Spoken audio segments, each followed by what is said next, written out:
الله أكبر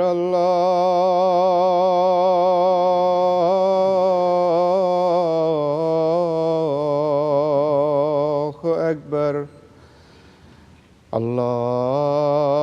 الله أكبر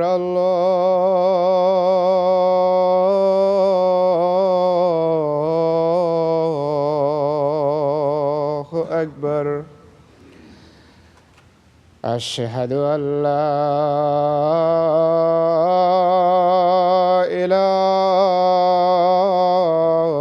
إله إلا الله أشهد أن لا إله إلا الله أشهد أن محمدًا رسول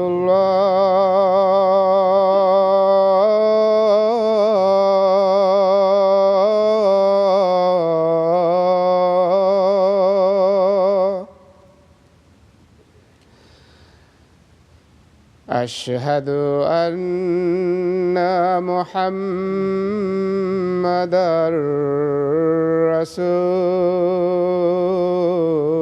رسول الله حي على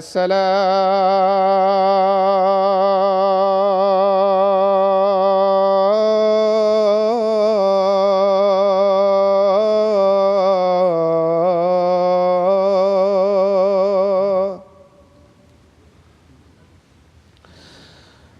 حي على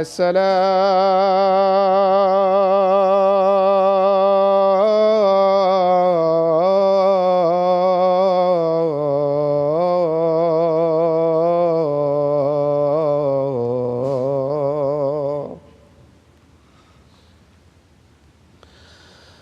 حي على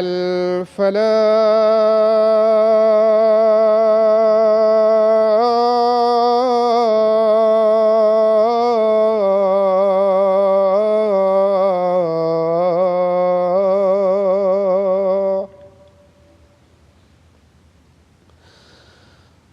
حي على الفلاح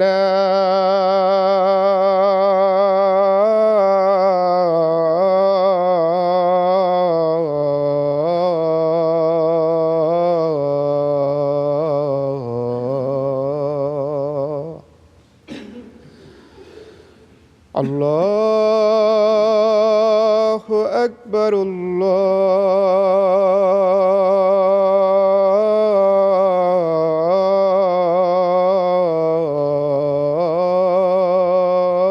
الله أكبر لا إله إلا الله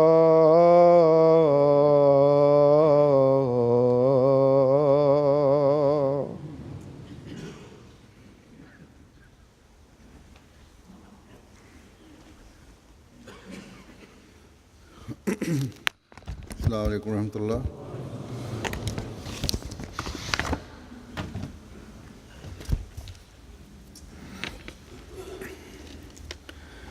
أشهد أن لا إله إلا الله وحده لا شريك له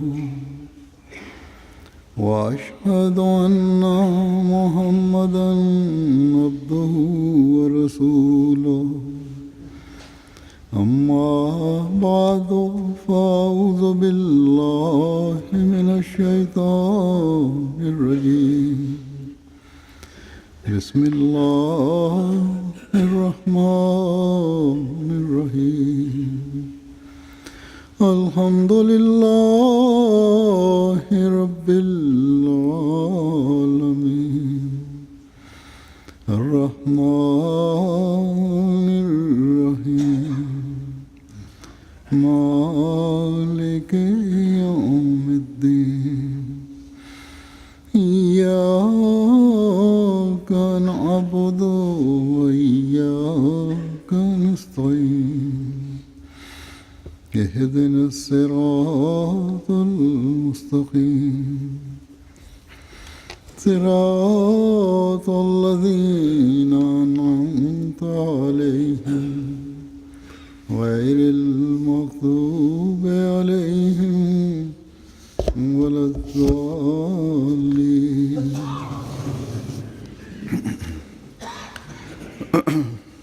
آج میں پھر آپ کو صحابہ حضرت مسیح موعود علیہ الصلوۃ والسلام کی مجلس میں لے کے جاؤں گا. ان کی روایات جو بیان کر رہا ہوں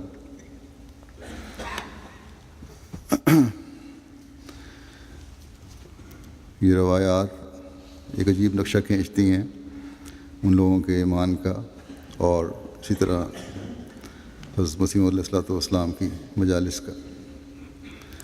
حضرت ولایت شاہ صاحب ول سید حسین علی شاہ صاحب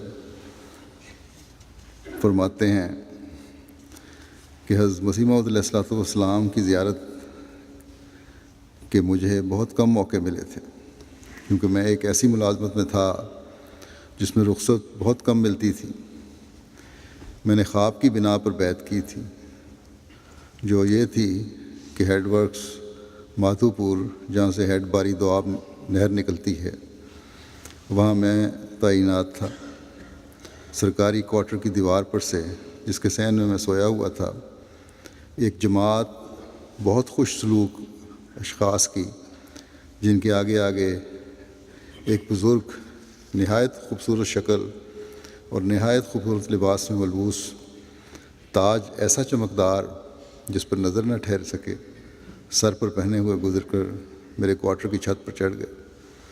ایک جلوس نکل رہا تھا مطلب ایک گروہ تھا لوگوں کا جس کے آگے جن کو لیڈ کر رہے تھے بزرگ اس کا نقشہ کھینچا ان کا دیوار پہ سے گزرے تھے اور وہاں بگل کے ذریعے سے اذان کہی جس کی آواز بہت دور دور تک پہنچی تھی. اس کے بعد ایسا معلوم ہوا کہ وہ نماز پڑھ رہے ہیں. اس کے بعد وہ اسی دیوار پر سے واپس تشریف لائے. کہتے ہیں جب خواب میں نظارہ بتا رہے ہیں کہ جب میری چارپائی کے پاس سے گزرے تو مجھے مخاطب کر کے فرمایا کہ بھائی پخانہ اندر سے باہر کر دو، یہ نجس اور گند اپنا جو ہے نکال کے باہر کر دو. میں نے خواب میں عرض کیا کہ بہت اچھا جناب. جب وہ آگے ہو گئے وہ بزرگ تب میں نے ان کے پیچھے جو دوست تھے ان سے دریافت کیا کہ یہ کون بزرگ ہیں. ان میں سے ایک نے کہا کہ آپ نہیں جانتے، یہ حضرت مرزا صاحب ہیں. اسی فجر کو میرے دوست ڈاکٹر محمد اسماعیل خان صاحب مرحوم نے میرے دروازے پر آ کر دستک دی. جب میں باہر آیا تو انہوں نے فرمایا شاہ صاحب آپ تو احمدی ہو گئے. میں نے دریافت کیا کہ کس طرح؟ انہوں نے کہا کہ آج رات مجھے خواب آیا ہے کہ آپ شفا خانے میں آ کر بیٹھے ہیں اور میں نے اندر جا کر اپنا صندوق کھول کر ایک بہت عمدہ خوبصورت انگرکھا نکال کر ایک گاؤن سا نکال کر پہنایا ہے اور وہ آپ کے بدن پر بہت فٹ آیا ہے. اس کے بعد میں نے بہت خوبصورت عمدہ بٹن لا کر اس گاؤن میں لگا دیے. تو یہ صرف انہی کو خواب نہیں آئی بلکہ ان کے دوست تھے احمدی، ان کو بھی اللہ تعالیٰ نے خواب کے ذریعے سے بتا دیا اشارتاً کہ اس طرح احمدیت کی طرف مائل ہو گئے ہیں یا احمدی ہو جائیں گے کیونکہ نیک فطرت ہیں۔ بہرحال کہتے ہیں اس کے کچھ عرصے کے بعد میں اپنے سسرال کے گھر سید اکبر شاہ صاحب مرحوم کے مکان میں آیا۔ مرزا غلام اللہ صاحب مرحوم جو کہ پڑوسی تھے میرے پاس آئے۔ جمعہ کا دن تھا، میں ان کے ساتھ مسجد اقصیٰ میں گیا۔ وہاں انہوں نے مجھے ممبر کے پاس بٹھا دیا۔ جب حضرت مسیح موعود علیہ الصلوۃ والسلام تشریف لائے تب انہوں نے حضور انور کی خدمت میں میری بیعت لینے کے متعلق عرض کیا۔ حضور انور نے نہایت شفقت سے میرا ہاتھ اپنے دست مبارک میں لے لیا اور دیگر بیعت کرنے والوں نے میری پشت پر ہاتھ رکھ کر بیعت کر لی۔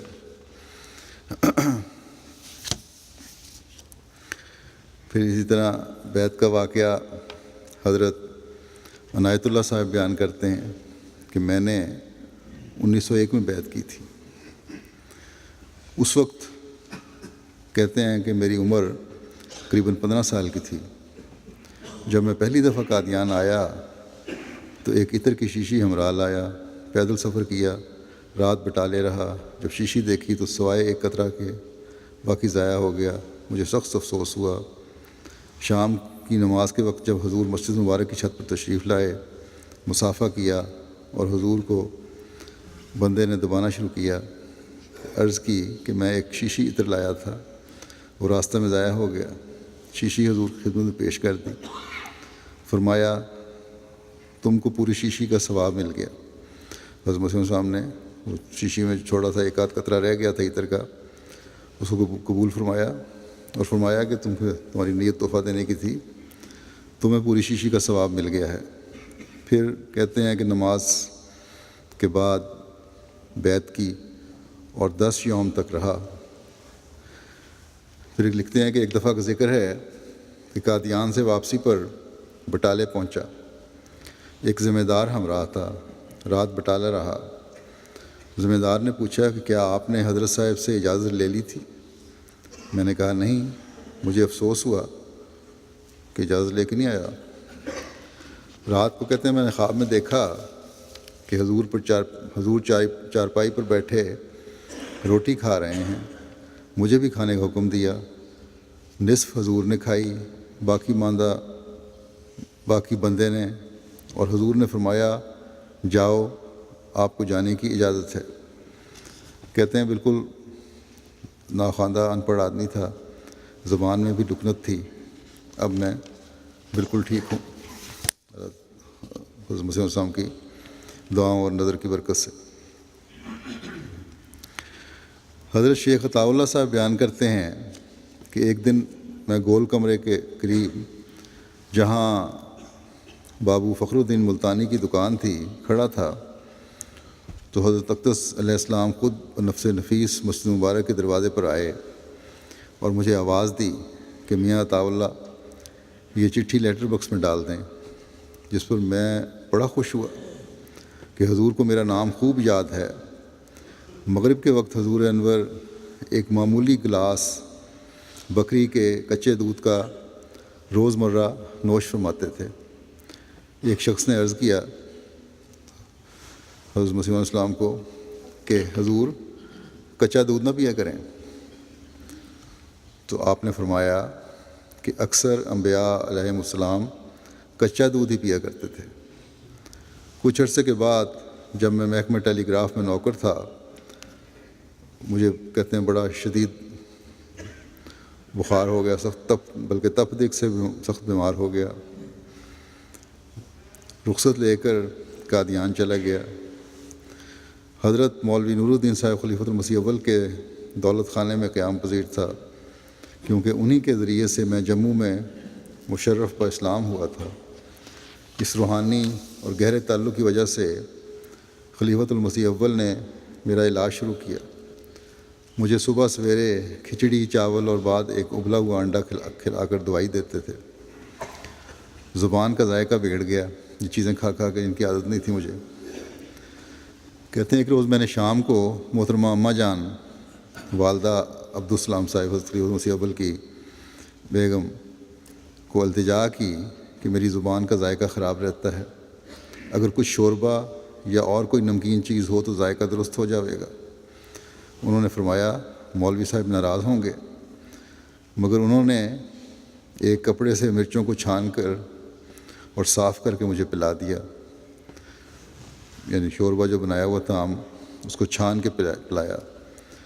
کہتے ہیں اگلی صبح جب حضرت مولوی صاحب خلیفۃ المسیح اول نے میری نبض دیکھی تو فرمایا کہ رات کو کیا کھانا کھایا تھا۔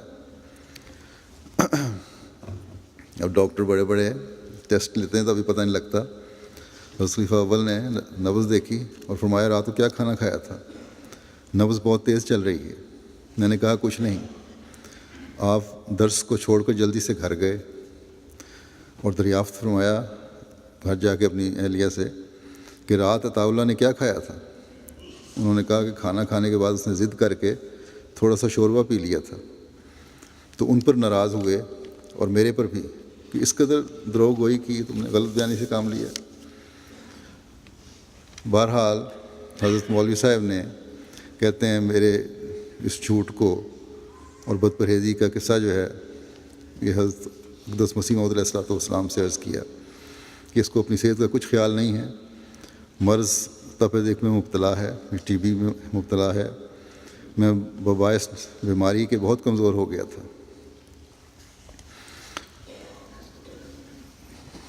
تو حضرت مسیح موعود علیہ السلام بھی اس بات پہ بڑے ناراض ہوئے۔ کہتے ہیں آخر میری رخصت 2 ماہ ختم ہو گئی۔ حضرت مولوی صاحب کو میری صحت کا بہت فکر تھا، ادویہ وغیرہ بنا کر ہمراہ دے دیں تب میں استعمال کروں، اور فرمایا میں دعا بھی کروں گا۔ حضور کی خدمت میں حاضر ہو کر عرض کی کہ حضور آج میں راولپنڈی واپس جاتا ہوں کیونکہ رخصت ختم ہو گئی ہے، دعا کریں کہ صحت خراب ہے۔ حضور نے دعا فرمائی اور فرمایا کہ آپ نمازوں میں نہایت عاجزی، انکساری اور دل سوزی سے دعائیں کیا کریں، اور خط وغیرہ کا ادیان تحریر کرتے رہا کریں، اور جلدی جلدی آیا کریں۔ پھر فرمایا کہ بد پرہیزی کو چھوڑ دیں۔ وہ یاد تھی بات حضرت مسیح علیہ السلام کو کہ کھانے بد پرہیزی کی تھی کہ بد پرہیزی کو چھوڑ دیں، اللہ تعالیٰ کے حضور پختہ وعدہ کریں، خدا تعالیٰ غفور الرحیم ہے، انشاءاللہ ضرور صحت بخشے گا۔ کہتے ہیں جب میں راولپنڈی واپس گیا تو رات 1:30 بجے کے قریب ایک رویا غیر زبان میں اس حاجت کو ہوئی جس کو میں نہ سمجھ سکا۔ حیران ہو کر اللہ تعالیٰ کے حضور گر گیا اور التجا کی کہ اے خدا تیری ذات ہر زبان پر قدرت رکھتی ہے، مجھے اس خواب کا مفہوم سمجھا۔ تو اللہ تعالیٰ نے اپنی خاص رحمت فرماتے ہوئے رات کے 2:30 بجے کے قریب میری زبان پر جاری کر دیا کہ ہیلدی ہیلدی ہیلدی۔ اس کئی بار کی آواز نے مجھے بیدار کر دیا کہ صحت ہو گئی ہے۔ بس میں قریباً 20 برس تک، پھر کہتے ہیں کبھی مجھے اب تک ہو گئے ہیں مجھے 20 برس، کبھی جب یہ بیان کیا تھا کبھی سر درد سے بھی بیمار نہیں ہوا، اور دیگر اللہ تعالیٰ کی نصرت سے ہر عمر میں کچھ ایسے سامان مہیا کیے گئے کہ اولاد پیدا ہونی شروع ہو گئی۔ پہلے اولاد نہیں تھی، پھر اللہ تعالیٰ کے فضل سے 3 لڑکے اور 4 لڑکیاں عطا کی گئیں۔ پھر ایک صحابی ہیں حضرت ملک برکت اللہ صاحب، پھر حضرت ملک نیاز محمد صاحب، بیان فرماتے ہیں کہ اگرچہ میرے والد صاحب ملک برکت علی صاحب 1897 اور 98 سے احمدی تھے، اور میں بھی ان کی اقتداء میں بچپن سے احمدی تھا، تاہم 1904 میں جب کہ میری عمر 14 یا 15 سال کے لگ بھگ تھی، میں نے حضور کی خود بیعت کی۔ جب کوئی شخص بیعت کرتا تھا ہم بھی بار بار بیعت کر لیتے تھے تاکہ ہم حضور کی اس دعا میں جو کہ حضور علیہ السلام بعد بیعت فرمایا کرتے تھے شامل ہو جائیں۔ بعض وقت بہت آدمی بیعت کرنے والے ہوتے تھے تو لوگ اپنی اپنی پگڑیاں اتار کر حضور کے ہاتھ تک پہنچا دیتے تھے، اور ان پگڑیوں کو سب لوگ پکڑ لیتے تھے اور اس طرح بیعت ہو جاتی تھی۔ حضرت ڈاکٹر عمر دین صاحب کی روایت ہے، بیان کرتے ہیں کہ میں 28 جولائی 1889 کو 79 میں پیدا ہوا، یعنی 1879 میں پیدا ہوا، اور بیعت حضرت مسیح موعود علیہ السلام 30 جون 1905 کو کی، اور وصیت 23 جولائی 28 کو کی۔ پھر اپنا وصیت نمبر بھی لکھا ہے 2898۔ کہتے ہیں جماعت احمدیہ نیروبی کا پریزیڈنٹ اکتوبر 1924 سے 2 سال تک رہا، پھر انتظامیہ کمیٹی کا ممبر رہا۔ جماعت احمدیہ نیروبی کا 15 سال سے محاسب ہوں۔ جب یہ بیان فرما رہے ہیں اس وقت فرماتے ہیں کہ 15 سال سے محاسب ہوں، اور 3 سال سے سیکرٹری وصایا و ضیافت ہوں۔ میں اس ملک میں سن 1900 میں کی فروری میں ڈاکٹر رحمت علی صاحب رضی اللہ تعالیٰ عنہ، صوفی نبی بخش صاحب اکاؤنٹنٹ، اور ڈاکٹر بشارت احمد صاحب کے زمانے وغیرہ میں آیا۔ ڈاکٹر رحمت علی صاحب کے اخلاق فاضلہ، شفقت اور ہمدردی کو دیکھ کر کثرت سے لوگ سلسلہ حقہ احمدیہ میں شامل ہوتے دیکھے۔ یہی پہلا موقع تھا جب اس ہادی زمانہ کے پیغام کی آواز میرے کانوں نے سنی۔ اب یہ دیکھیں، ایک شخص کا صرف اخلاق فاضلہ جو ہیں اور شفقت جو ہے اور ہمدردی جو ہے انسانی، اس کو دیکھ کے بہت سارے لوگوں کو توجہ پیدا ہوئی کہ کون سا مذہب ہے، کون شخص ہے، اور پھر احمدی ہوئے۔ بہرحال کہتے ہیں کہ میں نے اپنی قسمت کے مقدمے کو بارگاہ یزدی میں پیش کر دی، یعنی اللہ تعالیٰ سے دعا کی کہ میری قسمت میں کیا ہے، اور نہایت تضرع، ہمت اور استقلال سے ہر روز تہجد میں دعا مانگنی شروع کر دی کہ اے میرے پیارے رب اور غیب کے جاننے والے خدا، میری فریاد سن اور میری راہبری کر، اور مجھے اس راستے پر چلا جو تیرے علم میں صحیح ہو، تاکہ میں کہیں راہ ہدایت سے دور نہ پھینکا جاؤں، کیونکہ میں خود تو عاجز، کمزور، گناہ گار اور کم علم ہوں، وغیرہ وغیرہ۔ بس کہتے ہیں کہ میرے مولا نے میری فریاد سن لی اور سچی خوابوں کا سلسلہ شروع ہو گیا۔ پھر مجھے نہایت صفائی سے 2 خوابیں دکھلائی گئیں، جن کی بنا پر میں نے کریگو اسٹیشن سے، جو کسومو ضلع میں واقع ہے اور جرمن ایسٹ افریقہ کی سرحد پر ہے، اور جہاں کے ہسپتال کا میں انچارج تھا، مورخہ 30 جون 1905 بذریعہ خط خدا کے پیارے محبوب کی بیعت کی۔ پھر کیا تھا؟ بیعت کرنے کے بعد کہتے ہیں پھر کیا تھا؟ عبادت میں وہ لطف آنا شروع ہوا جو میرے وہم و گمان میں نہ تھا، کیونکہ فرشتوں کے نزول پاک کا زمانہ تھا، اور ہر ڈاک میں پیارے مسیح موعود علیہ السلام پر تازہ وحی ہوتی اور پوری ہوتی سنی جاتی تھی، اور دل ہر وقت حضرت اقدس کی ملاقات کے لیے تڑپتا رہتا تھا، اور حد سے بڑھ کر بے قراری بڑھنی شروع ہو گئی ملنے کی حضرت مسیح علیہ السلام کو، کیونکہ خط کے ذریعے سے بیعت کی تھی، دستی بیعتیں بھی ہوئی تھی۔ کہتے ہیں بہرحال خدا خدا کر کے میری رخصت کا وقت قریب پہنچا۔ خدا نے میرے پیارے مسیح کے نذرانے کی تحریک میرے دل میں ڈالی کہ نذرانہ پیش کرنا ہے، تو اس کے لیے کہتے ہیں میں نے سوچا کہ 4 شتر مرغ کے انڈے لے جانے چاہیے، اور یہ فیصلہ کیا۔ مجھے ان کی حاصل کرنے اور پرمٹ لینے کے لیے جرمن پورٹ سے کوشش کرنی پڑی، کیونکہ ایسٹ افریقہ سے اجازت نہ دی جاتی تھی۔ کہتے ہیں کہ اکتوبر 1907 کو میں اپنے وطن کو روانہ ہوا۔ گجرات پہنچنے پر میں نے اپنے والد صاحب مرحوم اور بھائی صاحب مرحوم کو سلسلہ احمدیہ کا مخالف پایا، جن کے لیے ہر نماز میں پھر میں نے رو رو کر دعائیں مانگنی شروع کر دیں۔ کہتے ہیں خدا تعالیٰ نے میری مدد کی اور میرے والد صاحب بما چند اور دوستوں کے جلسہ سالانہ پر جانے کے لیے راضی ہو گئے۔ بڑی محنت وغیرہ کی، دعائیں کیں، تو خیر راضی ہو گئے جلسے پہ جانے کے لیے قادیان، والد اور بھائی۔ پھر کہتے ہیں 1907 کے جلسہ سالانہ پر اپنی گجرات کی جماعت کے ساتھ ہم قادیان شریف کی پیاری بستی میں جا پہنچے۔ میں نے پہنچتے ہی عجیب نظارہ دیکھا کہ سب جماعتیں اور بڑی بڑی بزرگ ہستی کے احباب حضرت اقدس کی ملاقات کے لیے سخت بے قرار اور ترس رہے ہیں، اور ملاقاتوں کے لیے سر توڑ کوشش کر رہے ہیں۔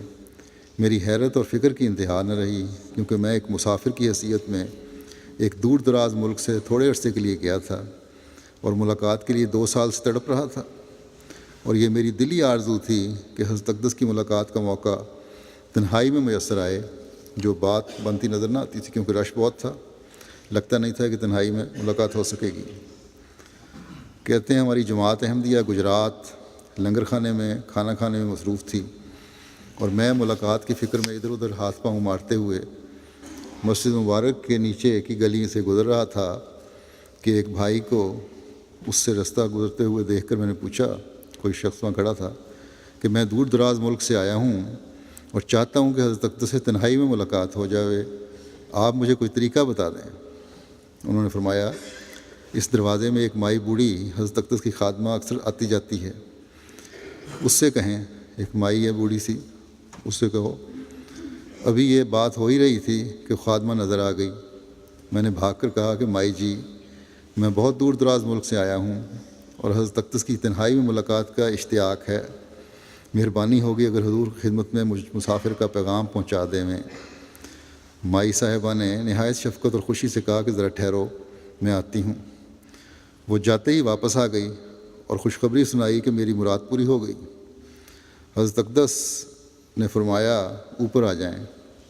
میں جھٹ بھاگ کر اپنے والد صاحب مرحوم کو وما دوسرے چند غیر احمدی دوستوں کے جو میرے ہمراہ تھے بلا کر لے آیا، اور جو ہی ہم اوپر گئے ایک صحن میں کھڑے ہی ہوئے تھے کہ کھڑکی کا دروازہ کھلا اور حضرت اقدس نے باہر آتے ہی السلام علیکم کہا۔ افسوس ہم کو پہلے السلام علیکم کہنے کا موقع نصیب نہ ہوا، پہلے حضرت مسیح صاحب نے پہل کی۔ کہتے ہیں میرے والد شریف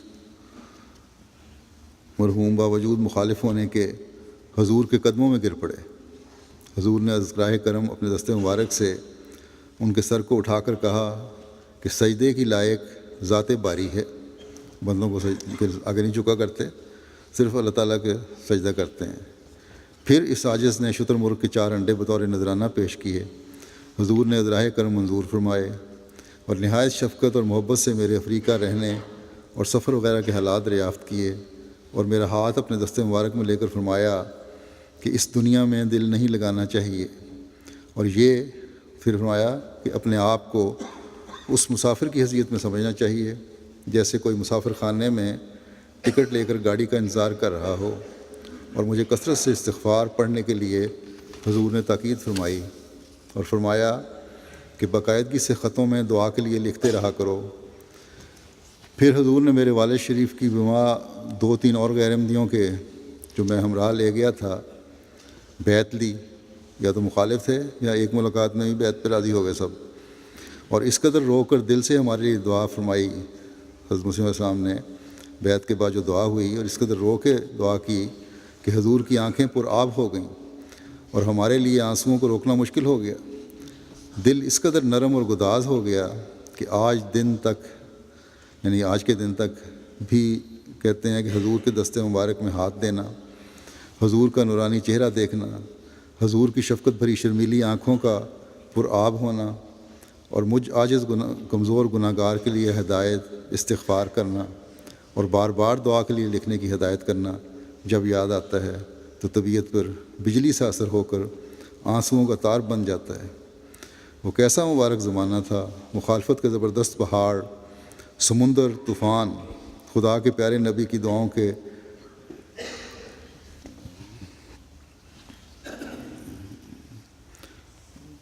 سے اڑنے کا نظارہ اپنی آنکھوں سے دیکھا۔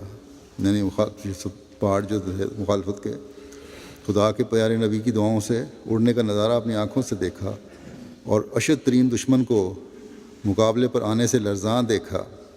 غیروں کے علماء و فضلات و درکنار سلسلہ حقہ احمدیہ کے عالموں کا علم بھی اس 14ویں کے چاند تلے اندھیرے کا کام دے رہا تھا، اور کسی کو کسی مسئلے پر حضور کی موجودگی میں دم مارنے کی ضرورت نہ ہوتی تھی۔ الغرض بیعت کی، دعا کے بعد حضور نے مسافر سے سرفراز فرمایا اور اجازت دے دی۔ جب جماعت احمدیہ گجرات کے احباب نے ماں خویم نواب خان صاحب تحصیلدار میری اس ملاقات کا ذکر سنا تو رشک سے کہنے لگے کہ ہم کو کیوں نہ ساتھ لے گئے۔ پھر ایک روایت ہے حضرت ماسٹر عبدالرؤف صاحب ولد غلام محمد صاحب کی یہ بیان کرتے ہیں کہ سن 1898 ان کا سن بیعت 1898 ہے، اور اسی سال انہوں نے حضرت مسیح علیہ السلام کی زیارت بھی کی۔ کہتے ہیں کہ شروع زمانے میں جب کہ میری عمر بچپن کی تھی اور اس وقت بھیرا ہائی اسکول میں تعلیم پاتا تھا، اس وقت یہ چرچا ہمارے بھیرے میں ہوا کہ قادیان میں ایک شخص پیدا ہوا ہے جو امام مہدی ہونے کا دعویٰ کرتا ہے۔ کہتے ہیں ہوتے ہوتے ہمارے محلے میں بھی اسی طرح خبر پہنچی کہ ایک شخص جس کا نام مرزا غلام احمد ہے امام مہدی ہونے کا دعویٰ کرتا ہے۔ کہتے ہیں میں تو بچہ تھا، اتنا علم نہ تھا، مگر میرا بھائی جس کا نام غلام الہی ہے اس نے کتابیں پڑھ کر مرزا صاحب کی بیعت کر لی، اور اس کا نام 313 صحابہ میں درج ہے۔ ان کا نام انجام آتم کے میں جو فہرست ہے اس میں 249 نمبر پر مستری غلام الہی صاحب بھیرا کے نام سے درج ہے۔ بہرحال کہتے ہیں میرے بھائی نے اپنے گھر کے تمام آدمیوں کے نام بیعت میں لکھوا دیے۔ اس وقت میں بھی مرزا صاحب کی کتابیں اور اشتہار جو محلے میں آتے پڑھا کرتا تھا، اور اپنی مسجد میں بھی رات کے وقت پڑھ کر سناتا۔ گنگا بشن اور عبداللہ آتم تو اب تک یاد ہے ان کے جو بھی اشتہار تھے ان کے بارے میں۔ بہرحال مرزا صاحب کو مجھے بھی ملنے کا شوق پیدا ہوا، یعنی مجھے شوق پیدا ہوا کہ مسیح علیہ السلام کو ملوں، اور میں مغرب کی نماز کے بعد ایک پل پر بیٹھ کر دعائیں کیا کرتا تھا وہیں بھیرے میں ہی کہ اے الہی اگر مرزا سچا ہے تو مجھے بھی قادیان پہنچا، اگر جھوٹا ہے تو اسی جگہ بٹھا، یعنی بھیرے میں رہوں پھر مجھے وہاں جانے کی ضرورت نہیں ہے۔ لکھتے ہیں کہ 10ویں جماعت کا امتحان میں نے راولپنڈی میں دیا، جس زمانے میں چاند گرہن اور سورج گرہن 1311 ہجری میں ہوا تھا وہ میں نے اپنی آنکھوں سے دیکھا۔ اس وقت میں مڈل کی جماعت میں پڑھتا تھا۔ جب میں امتحان سے سن 1898 میں فارغ ہو چکا تو میرا بھائی غلام الہی مجھ کو قادیان میں اپنے ہمراہ لایا۔ اس وقت میں نے مرزا صاحب کی دستی بیعت کی۔ اس وقت چھوٹی سی مسجد تھی۔ کچھ دن رہ کر پھر میں اپنے بھائی کے ساتھ بھیرے میں واپس چلا آیا۔ حضرت مولوی نور الدین صاحب میرے بھائی کے واقف تھے، اس لیے انہوں نے میرے بھائی کو لکھا کہ اپنے بھائی عبدالرؤف کو قادیان بھیج دو۔ آخر خدا کے فضل سے 1899 میں پھر دوبارہ قادیان پہنچا اور مولوی صاحب اور حضرت صاحب کی ملاقات کی۔ مولوی صاحب کو میری تعلیم کا علم تھا اور میں غریب آدمی تھا، یعنی یہ پتہ تھا کہ میں پڑھا لکھا ہوں جو اس زمانے کی تعلیم تھی اس کے مطابق، لیکن غریب آدمی بھی ہوں، اس لیے مولوی صاحب نے مدرسے میں مجھے ملازمت کی جگہ دے دی، جو سن 1899 میں 8 روپے ماہوار پر 2 مدرس پرائمری کے عہدے پر مقرر ہوا۔ اس وقت 6-7 جماعتیں تھیں، مڈل کی کلاس نہیں ہوتی تھی۔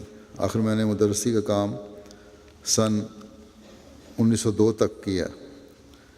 اس زمانے میں مولوی شیر علی صاحب ہیڈ ماسٹر مدرسہ تھے۔ پرائمری طلباء کو تعلیم بھی دیتا اور 5 نمازیں حضرت مسیح موعود علیہ السلام کے ہمراہ ادا کرتا، جبکہ اس وقت مولوی عبدالکریم صاحب امامت کراتے تھے۔ 5 نمازوں میں حضرت صاحب کی مجلس میں بیٹھتا۔ جب گھر سے تشریف لاتے تو حضرت صاحب نماز پڑھنے سے پہلے اپنے الہامات، کشف، رویا اور خوابیں سناتے۔ میں بھی ان سے حظ اٹھاتا۔ نماز کے وقت موقع پا کر پاؤں دباتا، مٹھی چاپی کرتا۔ کچھ عرصہ تو حضرت صاحب مغرب کے وقت کھانا مسجد میں کھاتے اور میں بھی مہمانوں کے ساتھ مسجد میں کھانا کھاتا۔ حضرت صاحب کا جوٹھا وغیرہ بھی کبھی کبھی بطور تبرک کے چکھ لیتا۔ مغرب کی نماز کے بعد حضرت صاحب مسجد مبارک کی شاہ نشین پر بیٹھتے، رنگا رنگ کے کلمات الہیہ، کشف اور خوابیں سناتے۔ اللہ حاضر قیاس، مسٹر ڈوئی، چراغ دین جمونی اور مولوی کرم الدین ساکن بھی کے متعلق الہامات اور خوابیں بھی ہوتی ہیں جو بیان فرماتے۔ یہ تمام باتیں کتابوں میں شائع ہو چکی ہیں، دوبارہ تحریر کرنے کی چندہ ضرورت نہیں۔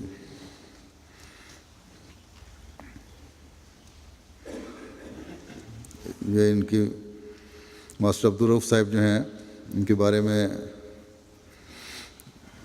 مزید وہاں حاشیے میں لکھا ہوا ہے کہ یہ پینشنر تھے صدر انجمن احمدیہ کے، سابق کلرک ہیڈ کلرک تعلیم الاسلام ہائی اسکول قادیان۔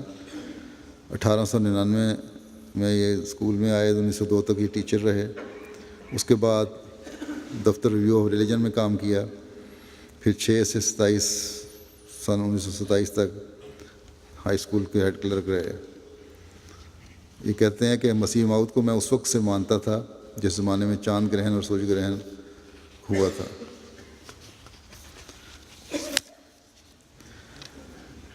پھر ایک روایت ہے حضرت مولوی محمد عبدالعزیز صاحب ولد مولوی عبداللہ صاحب کی، ان کا بیعت کا سن ہے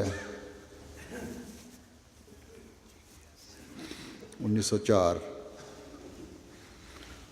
کہتے ہیں قبل اس کے کہ میں اپنی بیعت اور چشم دید حالات حضرت مسیح موعود علیہ الصلوۃ والسلام بیان کروں، ضروری سمجھتا ہوں کہ اپنے والد صاحب مرحوم جناب مولانا مولوی محمد عبداللہ صاحب مغفور صحابی حضرت مسیح موعود علیہ الصلوۃ والسلام کے حالات بیان کروں۔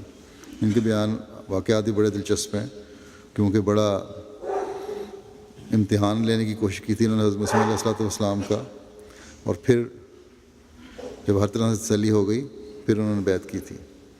بہرحال کہتے ہیں کیونکہ آپ نے بھی حضرت مسیح موعود کے دست مبارک پر بیعت کی تھی، اور آپ کے بہت سے چشم دید واقعات تھے جو قلم بند نہیں ہو سکے، اور آپ رخصت فرما گئے یعنی وفات پا گئے، لہٰذا ضروری ہوا کہ حسب مقولہ الولد و سر الربی ہے، اور پنجابی فارسی میں کہتے ہیں وہ چیزیں کہ پدر تمام نہ کنت پسرش تمام کنت، وہ بیان کر دوں حالات، یعنی کہ جو کام باپ نہیں کر سکا وہ بیٹا ان کو مکمل کر دے۔ تو کہتے ہیں بہرحال جناب والدم بزرگوار مولوی محمد عبداللہ صاحب ساکن موضع بھینی ڈاک خانہ شرک پور ضلع شیخو پورہ اہل حدیث خیال کے تھے اور قوم کے بہت بڑے لیڈر تھے۔ مولوی محمد حسین صاحب بٹالوی اور مولوی نذیر حسین صاحب دہلوی نے ان کو انجمن اہل حدیث کا ڈپٹی کمشنر تجویز کیا ہوا تھا۔ اس علاقے میں یہ بہت بڑے لیڈر سمجھے جاتے تھے اور ان کی نمائندگی کیا کرتے تھے۔ کہتے ہیں آپ کی شہرت کی وجہ سے موضع تھے غلام نبی ضلع گرداسپور والوں نے جو اہل حدیث تھے آپ کو اپنے پاس بلایا، اور انہوں نے ذکر کیا کہ ہمارے قریب ایک قصبہ قادیان ہے جہاں حضرت مرزا غلام احمد صاحب رہتے ہیں اور الہام کے مدعی ہیں، اور انہوں نے ایک لڑکے کے متعلق پیشگوئی کی ہوئی ہے جو پوری نہیں ہوئی۔ پہلے لڑکی پیدا ہوئی اور ازاں بعد ایک لڑکا پیدا ہوا۔ یہ پیشگوئی مسلم موعود کا ذکر کر رہے ہیں۔ ان لوگ غیر احمدی مولویوں نے ان کو کہا کہ پہلے تو لڑکی پیدا ہوئی اور پھر لڑکا پیدا ہوا جو کچھ دنوں کے بعد فوت ہو گیا، چلو ایسے شخص سے چل کر مناظرہ کیا جائے، کیونکہ ان کے نزدیک یہ الہام وغیرہ یا وحی وغیرہ نہیں ہو سکتی تھی جو حضرت مسیح صاحب نے جس کی پیشگوئی فرمائی تھی۔ تو ان کو بلایا گیا کہ چلیں مناظرہ کریں۔ چنانچہ آپ ان دنوں جب کہ حضرت مسیح موعود علیہ السلام کا کوئی دعویٰ نہ تھا، صرف الہام کا سلسلہ جاری تھا، اور حضور کتاب براہین احمدیہ لکھ رہے تھے، قادیان میں تشریف لائے۔ یہ ان کے والد جن کا یہ ذکر کر رہے ہیں، اور حضور سے پیشگوئی مذکورہ بالا کے متعلق گفتگو ہوئی، یعنی پیشگوئی مسلم موعود کے بارے میں گفتگو ہوئی، اور سوال کیا کہ اگر آپ کے الہامات صحیح ہوتے تو لڑکے والی پیشگوئی کیوں پوری نہ ہوتی؟ پہلے لڑکی پیدا ہوئی، پھر لڑکا پیدا ہوا اور وہ بھی مر گیا، کیا یہ پیشگوئیاں اسی قسم کی ہوا کرتی ہیں؟ تو کہتے ہیں میرے والد بزرگوار فرمایا کرتے تھے کہ اس پر حضرت مسیح موعود علیہ السلام نے فرمایا کہ کیا حضرت نبی کریم صلی اللہ علیہ وسلم نے حج کے متعلق پیشگوئی فرمائی تھی کوئی؟ تو مولوی صاحب نے جواب دیا حضرت مسیح السلام کو کہ جی ہاں، حضرت صلی اللہ علیہ وسلم کی پیشگوئی ہے حج کے بارے میں۔ تو حضرت مسیح علیہ السلام نے اس پر فرمایا کیا پھر وہ اسی سال ہی پوری ہو گئی تھی اور آپ حج کر کے واپس تشریف لے آئے تھے، یعنی عام وسلم؟ تو اس پر ان کے والد مولوی صاحب نے کہا کہ اس سال حج نہ ہوا تو اس سے اگلے سال تو ہو ہی گیا تھا۔ حضرت صاحب نے کہا، حضرت مسیح علیہ السلام نے، کہ میں نے کب کہا تھا کہ اسی سال لڑکا پیدا ہو جائے گا؟ یہ خدا کی پیش گوئی ہے جو پوری ہوگی اور ضرور پوری ہوگی، خواہ کسی سال ہی پوری ہو، کیونکہ اس کا ایک عرصہ ہے معین، ایک سال تو نہیں تھا، اس کا عرصہ بتایا گیا تھا۔ اس پر سلسلہ کلام ختم ہوا اور مولوی صاحب نے کوئی نیا سوال نہ کیا، مگر اس اعتراض پر اصرار رہا ان کا کہ پیش گوئی پوری نہیں ہوئی آپ کی۔ لیکن بہرحال حضرت مسیح علیہ السلام نے اس کے بعد اپنے اشتہار جو 22 مارچ 1886 میں دیا تھا، اس میں حد بندی بھی کر دی تھی کہ وہ ماؤد 9 برس کے عرصے کے اندر اندر پیدا ہو جائے گا، اور پھر یکے بعد دیگرے کئی ایک اشتہارات میں اس کا ذکر بھی فرمایا تھا۔ بہرحال کہتے ہیں یہ آگے پھر بیان آپ ہی خود ہی کرتے ہیں اپنے کہ وہ پیش گوئی پوری ہوئی، حضرت مسلم موعود خلیفۃ مسیح ثانی پیدا ہوئے۔ پھر آگے ذکر کرتے ہیں کہ چونکہ مولوی صاحب موصوف یعنی ان کے والد جو بحث کرنے آئے تھے حضرت مسیح علیہ السلام سے، علوم عربی و فارسی میں ید طولہ رکھتے تھے اور علوم صرف و نحو، منطق، بدیع، بیان وغیرہ میں لاسانی انسان تھے، اپنے علم کے خیال میں اس نقطۂ معرفت اور جواب با جواب سے کوئی استفادہ حاصل نہ کیا انہوں نے، یعنی جو حضرت مسیح علیہ السلام نے بحث ہوئی تھی اس سے کوئی فائدہ نہ اٹھا سکے وہ۔ اور یہ سچ ہے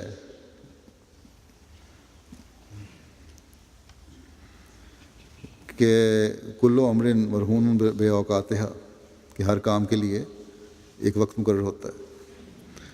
اس وقت آپ انکار پر مصر رہے، وہیں انکار پر اصرار کرتے رہے، بات نہیں مانی حضرت مسیح علیہ السلام کی۔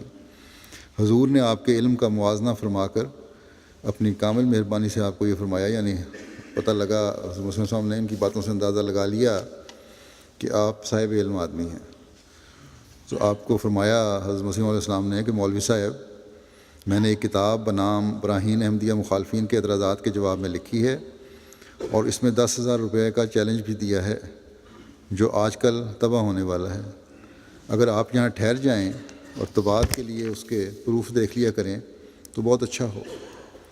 اس کا حق الخدمت بھی آپ کو دیا جائے گا، جو بھی اجرت بنتی ہے وہ دی جائے گی، مگر افسوس لکھتے ہیں یہ مولوی عبدالعزیز صاحب اپنے والد صاحب کے متعلق کہ افسوس کہ آپ نے اسے تسلیم نہ کیا اور خالی واپس چلے گئے، اور اسی انکار پر قریباً 15-16 برس گزر گئے۔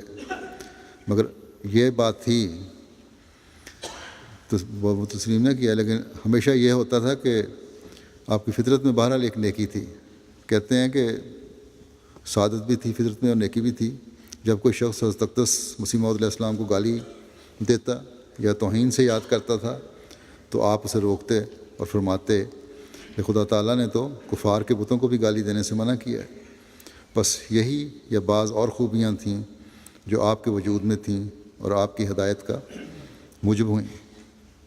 پھر بیان کرتے ہیں غرض اسی خاموشی میں یہ وقت گزر گیا، 1902 کا زمانہ آ گیا، 15-16 سال کا عرصہ گزر گیا، 1902 آ گیا۔ اس اثناء میں آپ حضرت مسیح علیہ السلام کی کتاب جنگ مقدس اور آئینہ کمالات اسلام کا مطالعہ کر چکے تھے، جس کی وجہ سے کئی سوالات کا تو تصفیہ ہو گیا۔ جو آپ کے ذہن میں سوال اٹھتے تھے مولوی صاحب کے، یہ 2 کتابیں پڑھنے کے بعد بہت سارے سوالوں کا جواب آ گیا، لیکن کئی نئے اعتراض بھی پیدا ہو گئے۔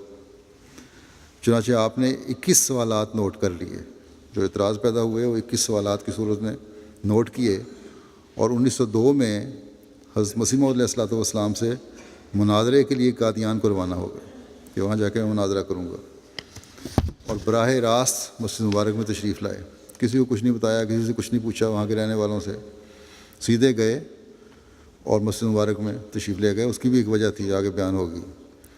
اور کسی نماز کے وقت پہنچے اور نماز ادا کی باجماعت، کیونکہ مشہور یہ تھا، اس لیے کسی کو نہیں بتایا کہ کہ مرزا صاحب نے چند ایجنٹ رکھے ہوئے ہیں جو آنے والے مہمان سے سب کچھ پوچھ لیتے ہیں، جس طرح پیروں کی عادت ہوتی ہے نا، اور اندر خبر پہنچا دیتے ہیں.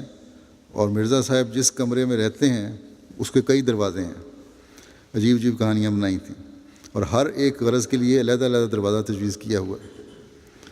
جب مہمان اندر جاتا ہے تو مرزا صاحب کے پاس جب جاتا ہے تو چونکہ مرزا صاحب کو پہلے ہی اطلاع پہنچی ہوئی ہوتی ہے، آپ جاتے ہی پوچھتے ہیں کہ آپ کا یہ نام ہے اور آپ فلاں جگہ سے فلاں کام کے لیے آئے ہیں وغیرہ وغیرہ. اور ایسی باتوں سے مہمان کو یقین ہو جاتا ہے. یہ کہانیاں مشہور تھیں حضرت مسیح علیہ السلام کے بارے میں، اس لیے انہوں نے کچھ نہیں بتایا. تو لکھتے ہیں ایسی باتوں سے اس مہمان کو یقین ہو جاتا ہے کہ یقیناً ولی اللہ ہے جو خود بخود ہی سب کچھ بیان کر رہا ہے.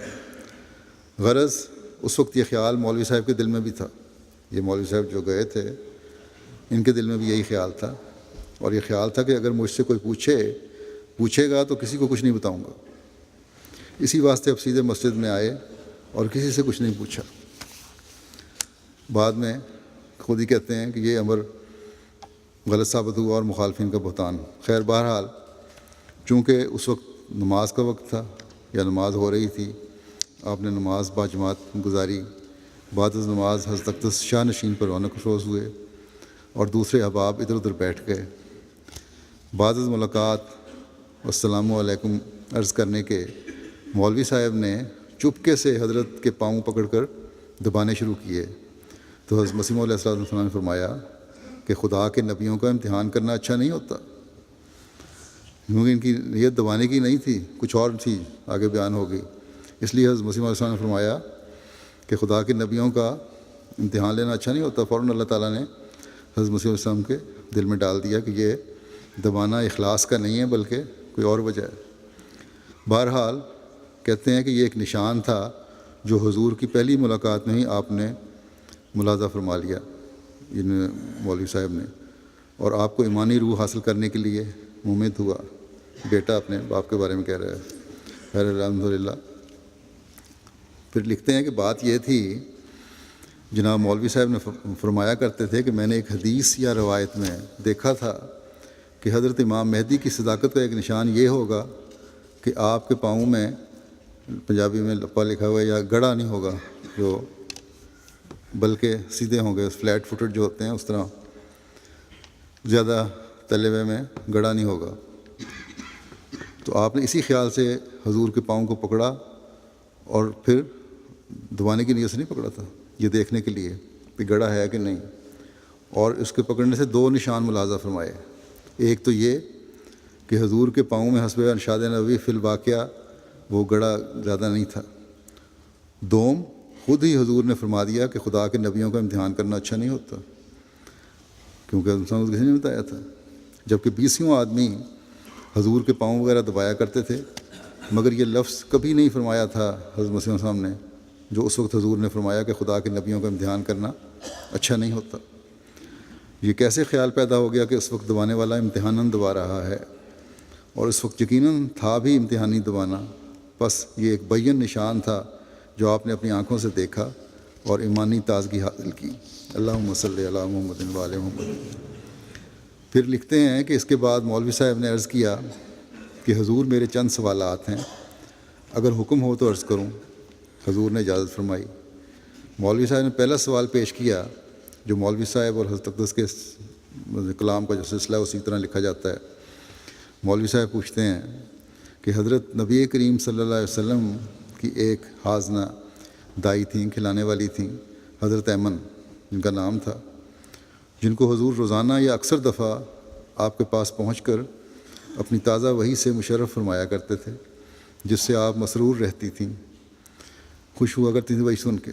حتیٰ کہ حضور علیہ الصلوۃ والسلام کا انتقال ہو گیا اور حضرت ابوبکر صدیق رضی اللہ عنہ جانشین مقرر ہوئے. آپ بھی ایک دن والدہ صاحبہ سے ملنے کے لیے تشریف لے گئے، یعنی حضرت ام ایمن سے. تو والدہ صاحبہ رونے لگ گئیں. آپ نے فرمایا کیا آپ اس لیے روتی ہیں کہ حضرت صلی اللہ علیہ وسلم فوت ہو گئے؟ یہ تو سنت اللہ تھی جو پوری ہوئی. اماں جان نے فرمایا کہ نہیں، بلکہ میں اس لیے روتی ہوں کہ انقطاعت الوحی، کہ آج وحی منقطع ہو گئی. پس جب اماں جان صاحبہ انقطاع وحی کی قائل ہیں تو آپ کیسے حضرت صلی اللہ علیہ وسلم کے بعد وحی کے قائل ہو سکتے ہیں؟ یہ ان کا سوال تھا۔ بڑی لمبی تمہید کے بعد یہ سوال تھا کہ حضرت مسیح موعود علیہ السلام کے زمانے میں تو انقطاع وحی ہو چکا ہے، اب کس طرح وحی ہو سکتی ہے؟ آپ کہتے ہیں مجھے وحی ہوتی ہے۔ حضرت اقدس مسیح موعود علیہ السلام نے فرمایا کہ کیا آپ کنتم خیر امت کے متحد تسلیم کرتے ہیں کہ امت خیر امت ہے؟ مولوی صاحب نے کہا ہاں میں مانتا ہوں۔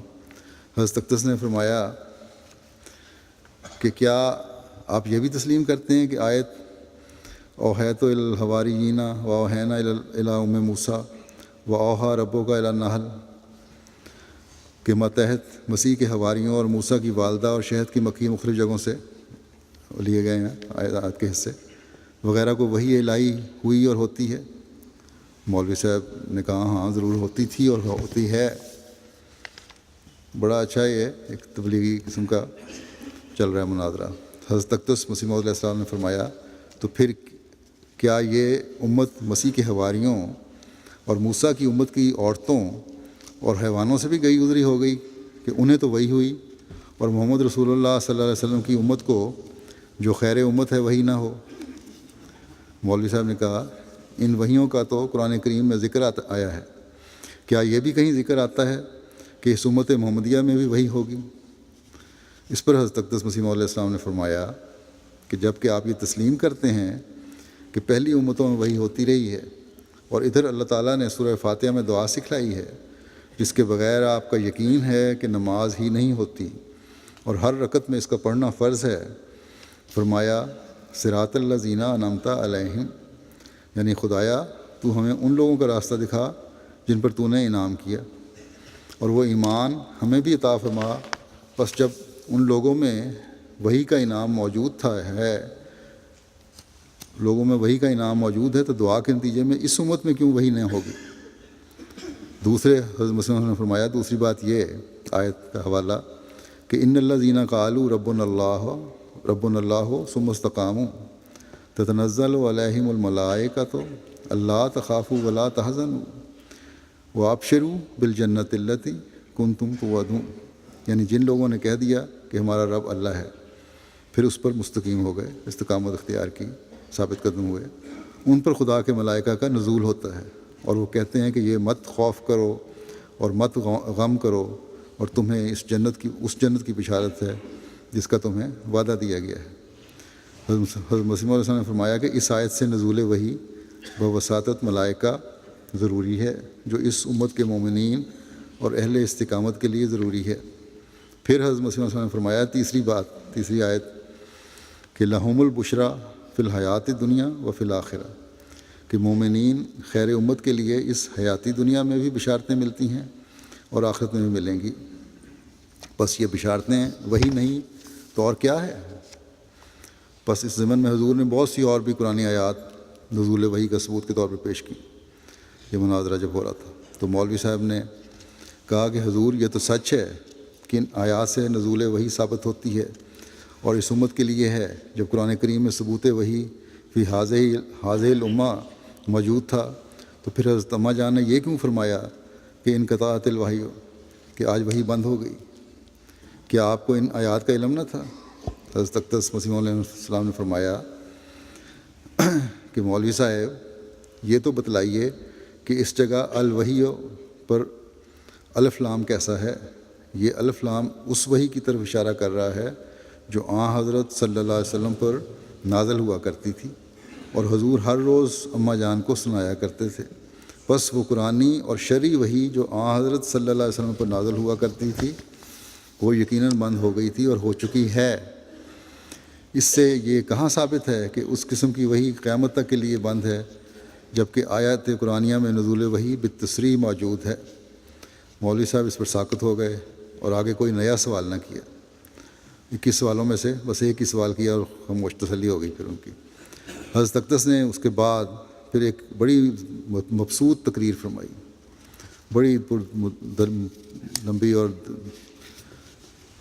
دلائل سے پر تقریر فرمائی جس سے ان جملہ اعتراضات کا خود ہی حل فرما دیا جو کہ مولوی صاحب نوٹ کر کے لائے تھے اب مولوی صاحب نے باقی سوال نہیں پوچھے، لیکن حضرت مسیح علیہ السلام کی تقریر جو فرمائی اس کے بعد اس میں وہ سارے سوالوں کے جواب آ گئے، اور وہ کہتے ہیں کہ وہ نوٹ کر کے لائے تھے اور آپ کے کھیسے میں جیب میں موجود تھے۔ اس ملاقات سے پہلے کسی سے ذکر بھی نہیں کیا تھا انہوں نے ان سوالوں کا۔ مولوی صاحب اس پر متعجب ہوئے اور سوچا کہ اگر اس شخص پر وحی کا نزول نہیں ہوتا تو آپ کو ان باتوں اور سوالات سے کس نے علم دیا جو آپ کے پاس لکھے ہوئے تھے یا جیب میں پڑے ہوئے تھے؟ تھوڑی دیر خاموش رہ کر عرض کی کہ حضور، جب دیکھا کہ میرے تو سارے سوال جو میری جیب میں پڑے ہوئے ہیں ان کا جواب بھی بغیر پوچھے حضرت مسیح علیہ السلام نے دے دیا۔ تھوڑی دیر بعد خاموش رہے، پھر عرض کی حضور کو، حضور ہاتھ کریں، میں آپ کے ہاتھ پہ بیعت کرتا ہوں۔ بس آپ نے اسی وقت خدا کے فضل سے بیعت کی، اور اس کے بعد آپ کو کبھی بھی کوئی اعتراض حضور کی ذات پر پیدا نہیں ہوا، اور آپ کے ایمان اور عرفان میں دن بدن ترقی ہوتی گئی۔ ازاں بعد حضرت خلیفہ اول کی بیعت میں بلا چون و چرا داخل ہو گئے۔ خلافت ثانیہ میں بھی، حضرت خلیفہ ثانی میں بھی بیعت کی، کبھی کسی قسم کا شبہ پیدا نہیں ہوا، الحمدللہ الا ذالک۔ پھر آپ لکھتے ہیں یہ بیٹے کہ آپ جس وقت بیعت کر کے واپس تشریف لے گئے تو دوآبہ باری اور چناب کے اکثر لوگ جو آپ کے معتقدین میں سے تھے، اس علاقے میں جہاں آپ رہتے تھے آپ کے معتقدین میں سے تھے، اور پہلے ان کا خیال تھا کہ اگر مولوی صاحب نے بیعت کر لی حضرت مسیح علیہ السلام کی تو ہم سب سلسلہ بیعت میں داخل ہو جائیں گے۔ لیکن ہوا کیا کہ جب آپ نے بیعت کر لی تو وہ سب کے سب آپ کے دشمن ہو گئے اور آپ کے قتل کے منصوبے کرنے لگے، مگر آپ نے نہایت ثبات اور استقلال سے ان کا مقابلہ کیا اور تبلیغ کا سلسلہ عاشقانہ رنگ میں جاری رکھا، اور قریباً 18 سال تک آپ آنریری مبلغ رہے، اور آپ کی معرفت خدا کے فضل سے قریباً 300 آدمی یا اس سے زیادہ سلسلہ بیعت میں داخل ہوئے۔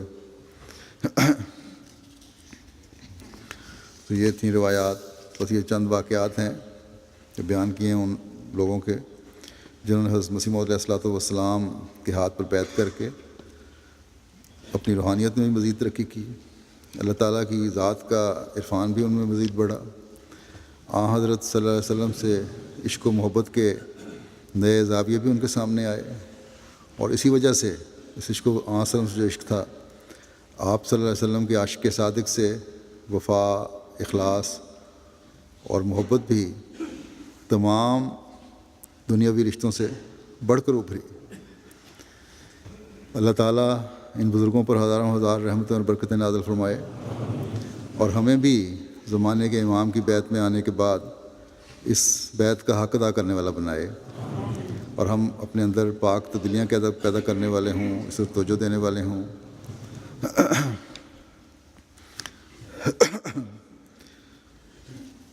ایک افسوسناک ابھی اطلاع آئی تھی میرے آنے سے پہلے، اس کی تفصیلات تو نہیں آئیں، کہ کراچی میں شاید جمعے کے بعد ہی ایک فیملی جا رہی تھی، ناظم امور طلباء تھے کراچی کے، وہ اور ان کی فیملی، وہ خود موٹر سائیکل پہ تھے، باقی گاڑی میں تھے شاید، تو ان پہ فائرنگ ہوئی، یہ نوجوان تو شہید ہو گئے، انا للہ و انا الیہ راجعون، اور ان کے جو گاڑی میں سوار تھے رشتہ دار، والد اور دوسرے عزیز، وہ زخمی ہیں۔ اللہ تعالیٰ شہید مرحوم کے درجات بلند کرے۔ تفصیلات آئیں گی، باقی تو پھر صورتحال سامنے آئے گی۔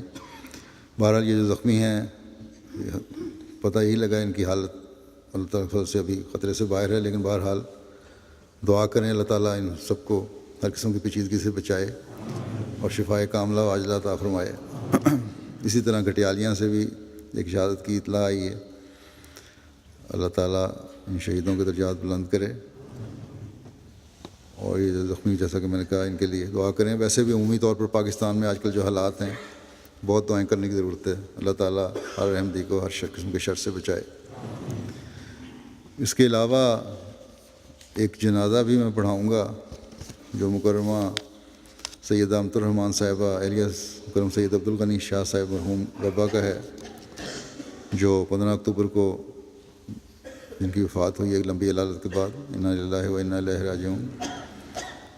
آپ حضرت قریشی عبدالرحمٰن صاحب صحابی حضرت مسیح علیہ السلام کی بیٹی تھیں، بڑی نیک، پابند صوم و صلات، مالی قربانیاں، جو توفیق سے بڑھ کر مالی قربانیوں میں حصہ لینے والی، بہت ملنسار، اور مہمان نواز خاتون تھیں، سادہ مزاج، عاجزانہ زندگی گزارنے والی تھیں۔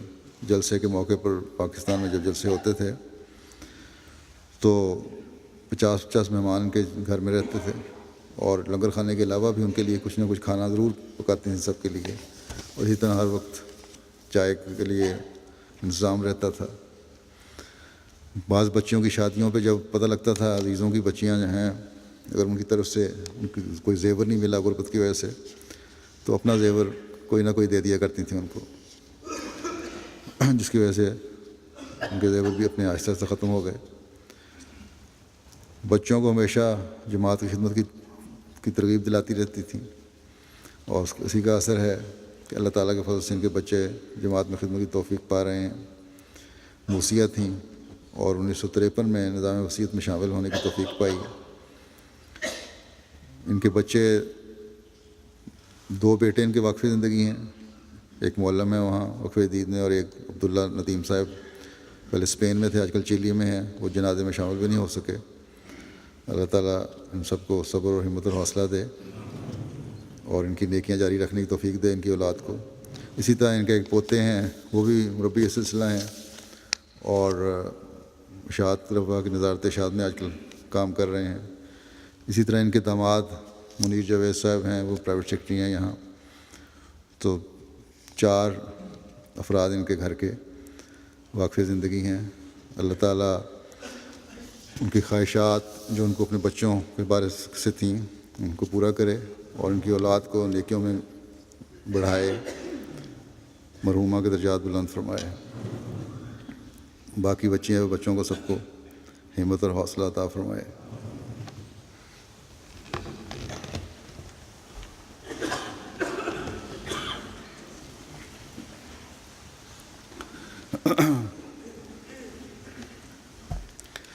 الحمد لله نحمده ونستعينه ونستغفره ونؤمن به ونتوكل عليه ونعوذ بالله من شرور أنفسنا ومن سيئات أعمالنا، من يهده الله فلا مضل له ومن يضلل فلا هادي له، ونشهد أن لا إله إلا الله ونشهد أن محمدا عبده ورسوله۔ عباد الله رحمكم الله، إن الله يأمر بالعدل والإحسان وإيتاء ذي القربى وينهى عن الفحشاء والمنكر والبغي يعظكم لعلكم تذكرون۔ اذكروا الله يذكركم وادعوه يستجب لكم، ولذكر الله أكبر۔